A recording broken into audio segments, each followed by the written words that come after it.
संगत जी, ईश्वर अत्यावश्यक रूप से मानवीय रस्मों रिवाजों के अनुसार सुंदरता, कुरूपता और नैतिकता के अधीन नहीं है।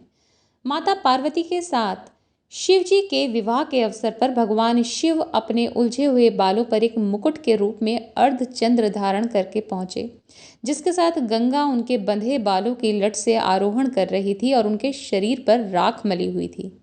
दूल्हे की ओर से बाराती देखने से बेहतर नहीं लग रहे थे। उनका रूप देखकर दुल्हन की सहेलियां बेहोश हो गईं। भगवान शिव उस समय प्रकाशमान हो गए जब उनके भक्तों ने उनसे एक ऐसा रूप धारण करने की प्रार्थना की जो इस परिस्थिति के संदर्भ के लिए अधिक उपयुक्त था, यानी माँ उमा के साथ उनका विवाह। उन्होंने अपने भक्तों को खुश करने के लिए ऐसा ही किया। क्या गुरुजी ने भी ऐसा नहीं किया? वही बात नहीं बताई? उन्होंने हमें कहा कि वह हमारे सामने मानव रूप में इसलिए प्रकट हुए हैं ताकि हम जैसे नश्वर प्राणी उनके सामने जीवित रह सकें।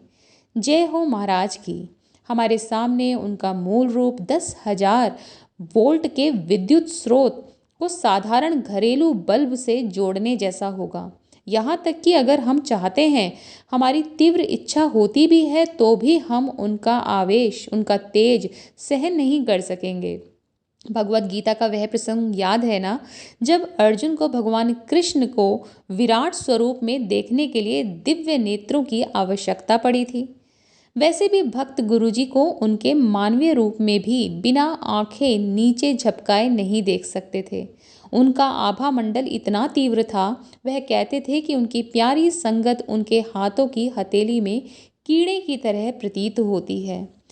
रूप रंग एक भ्रम है।